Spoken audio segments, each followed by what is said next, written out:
Step 3 of trying to do this content creation thing. It's still something I'm figuring out.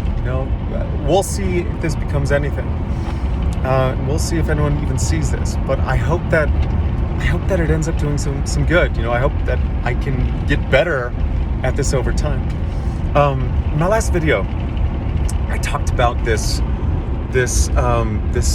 existential orienteering paradigm, right? So I'm big into mental frameworks, right? Like these mental models that we can use to operate our reality, because we don't tend to hit something we don't aim at. And how is it that we can aim at something if we don't have a map, if we don't have something to orient us in the field of possibility? And so for me, the construct that I've come up with is this feel function field. So feel, this axis, is subjective experience, right? This is your subjective accounting of what it's like to be you in the world. And then the other axis, the x-axis, is your function axis. This is objective performance. This is measuring your how you.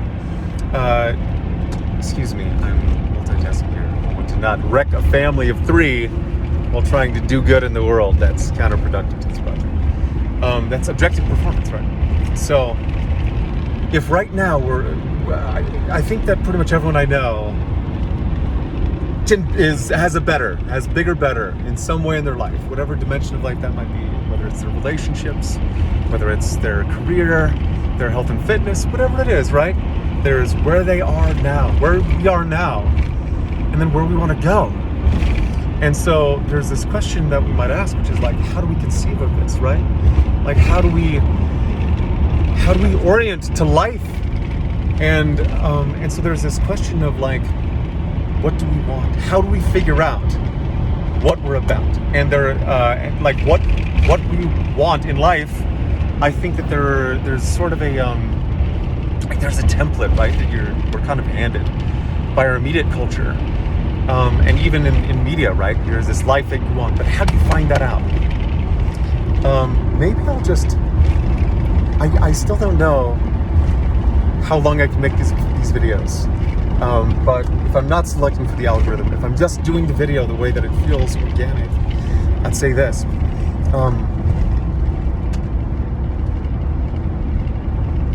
Unless you want to just work to build someone else's life that you occupy, someone else's dream, then the task becomes finding what it is that you want, what it is that you're aiming at. And I think that what it is that you're aiming at is the better paradigm rather than what you want, because you can look at like experiences that you want to have, and that's fine, right? You can say, oh, I want to have this house, I want to have this relationship, I want to have, XYZ circumstances, and that's fine, right? But there's also another opportunity, which is orienting to life at the level of identity, which is to say, rather than asking the question, what sort of life do I want, and what life do I have now, and how does that measure to life I want? We might ask, like, what kind of man do I want to be in the world, right? What kind of man, what kind of person do I want to be? What kind of woman? What kind of son, brother, lover, right? Whatever our relationships are, whatever these dimensions of self are, what identity do we want? And for me, this is so much more powerful, because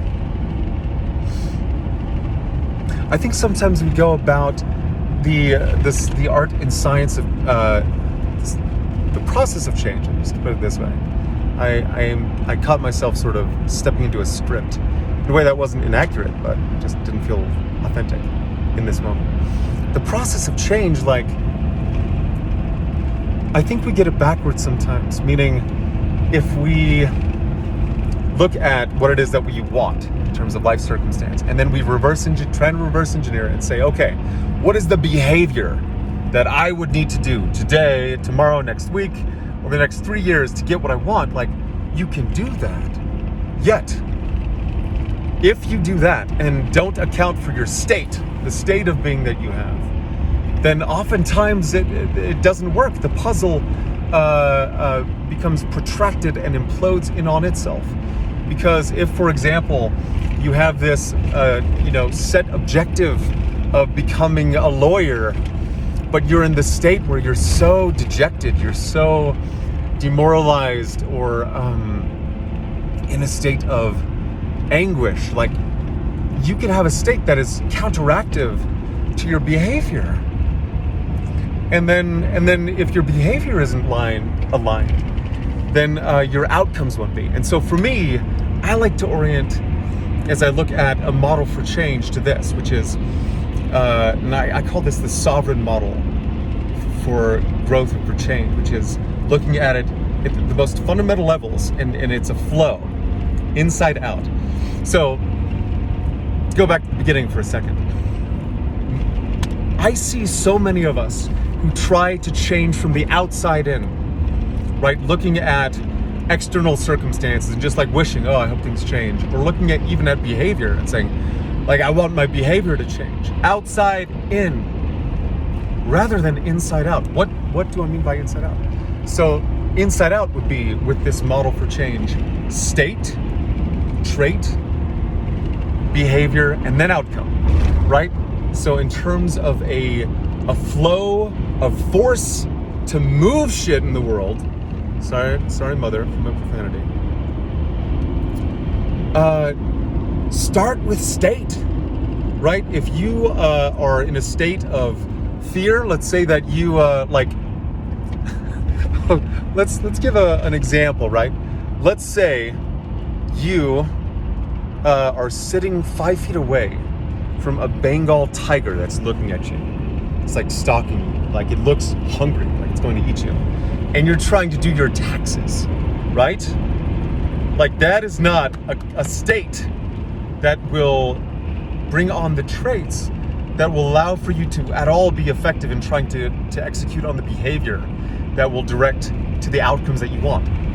And so you'll be fighting that the whole time, right? And this is what most of us are experiencing. We have these dams, these blockages, where we have this conception of what behavior, this conceived plan or protocol of the behavior that we want to be executing. Meanwhile, we are not accounting for the state that we're in, and we're not trying to change state. And so we don't do the thing, but we know what it is we're supposed to be doing, yet why is it that we're not executing? It's because our state isn't where it needs to be. And like, we orient to state change all the time. Like, on the daily, a lot of us, right? It's like, oh my gosh, like, I need my cup of coffee. What does coffee do? It changes your state. Man, I need to go to the gym so I have that clarity, right?